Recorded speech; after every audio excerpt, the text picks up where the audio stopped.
नमस्कार. विश्वशांती दर्शन चॅनलमध्ये आपलं स्वागत.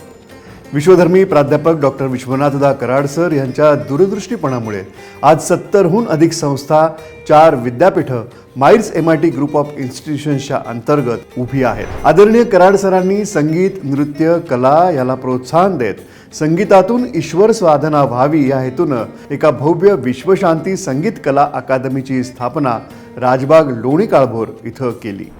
हा विशेष कार्यक्रम आपण पाहताय. प्रभावी व्यक्तिमत्व. तो चालतो प्रकाश घेऊन अंधाराला हरवायला, स्वप्नांच्या त्या वाटेवरती आशेचे दीप लावायला. त्याच्या कर्तृत्वाच्या कहाणीतून नवी दिशा उमलते. समर्पणाच्या त्या ज्योतीने जग उजळत राहते. आज ज्या व्यक्तिमत्वाचा परिचय आपण करून घेतोय ते नाव आहे संगीत आणि गायन क्षेत्रातलं बालगंधर्व. असा गंधर्व होणे नाही असं ज्यांच्या बाबतीत म्हटलं जातं ते प्रतिभाशाली गायक नट नारायण श्रीपाद राजहंस उर्फ बालगंधर्व.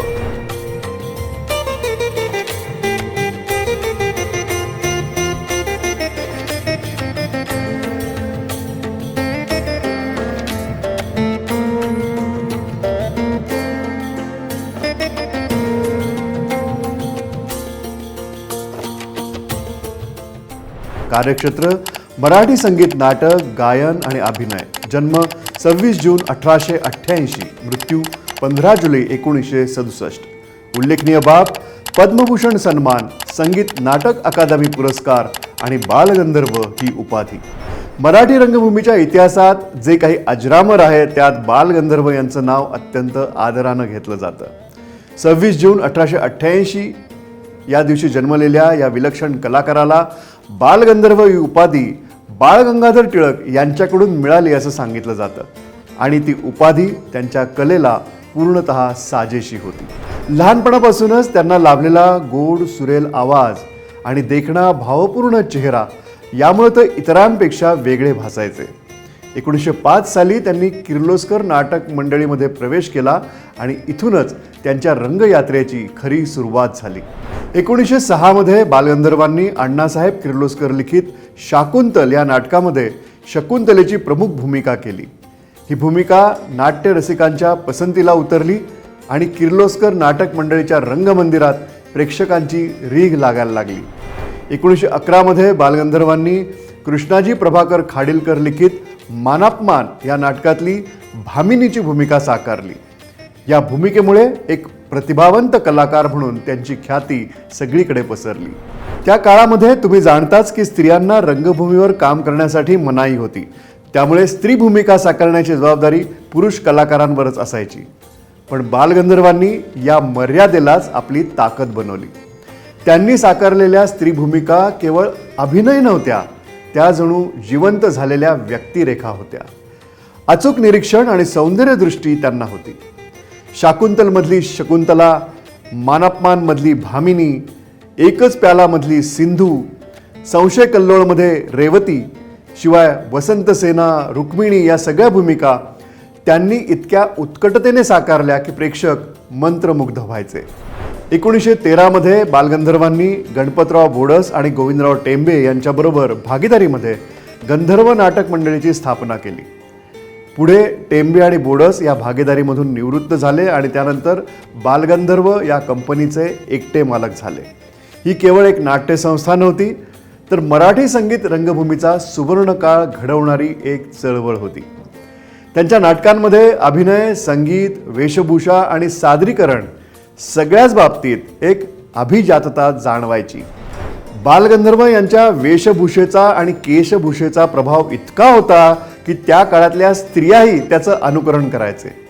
1921 मध्ये कर्जात अडकलेल्या या नव्या कंपनीचे नारायणराव राजहंस उर्फ बालगंधर्व हे एकमेव मालक होते. त्यानंतर त्यांच्या नाटकांनी मिळवलेल्या लोकप्रियतेच्या जोरावर त्या पुढच्या 7 वर्षात कंपनीनं सगळी देणी फेडली. मात्र त्या पुढच्या काळात या संस्थेची आर्थिक स्थिती चढ उताराची राहिली. नाटकाच्या प्रॉपर्टीसह प्रत्येक गोष्टीमध्ये दर्जा आणि अस्सलपणा राखण्याचा बालगंधर्व यांचा आग्रह असायचा आणि हेही या चढ उताराचं एक कारण सांगितलं जातं.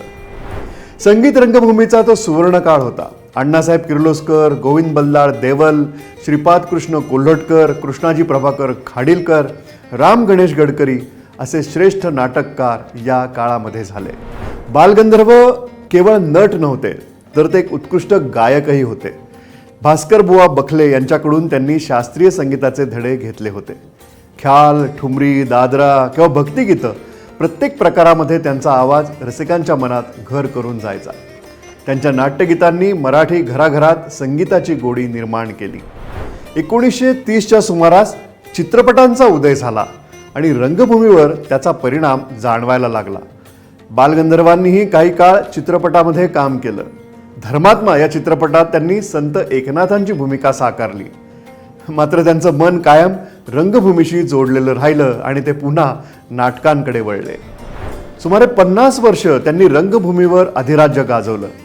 त्यांच्या अभिनयातली सहजता, आवाजातलं माधुर्य आणि व्यक्तिरेखांशी एकरूप होण्याची क्षमता यामुळे ते रसिकांच्या हृदयात कायमचं घर करून गेले. 4 जून 1955 या दिवशी एकच प्यालामधली सिंधू ही त्यांची शेवटची भूमिका ठरली. त्यानंतर त्यांनी रंगभूमीवरून निवृत्ती घेतली. रंगभूमीवरची यशस्वी कारकीर्द आणि रसिकांचं भरभरून मिळालेलं प्रेम यामुळे संगीत नाटक अकादमीतर्फे राष्ट्रपती पदक देऊन तर पुढे पद्मभूषण पुरस्कारानं त्यांचा सन्मान करण्यात आला. 1967 साली ते आपल्यातून निघून गेले. मात्र त्यांनी निर्माण केलेली कला, संगीत आणि आठवणी आजही जिवंत आहेत. बालगंधर्व म्हणजे केवळ एक कलाकार नव्हते तर तो मराठी संस्कृतीतला एक अमर अध्याय आहे. पुन्हा भेटूयात पुढच्या आठवड्यात एका नव्या व्यक्तिमत्वाबद्दल जाणून घेण्यासाठी. नमस्कार.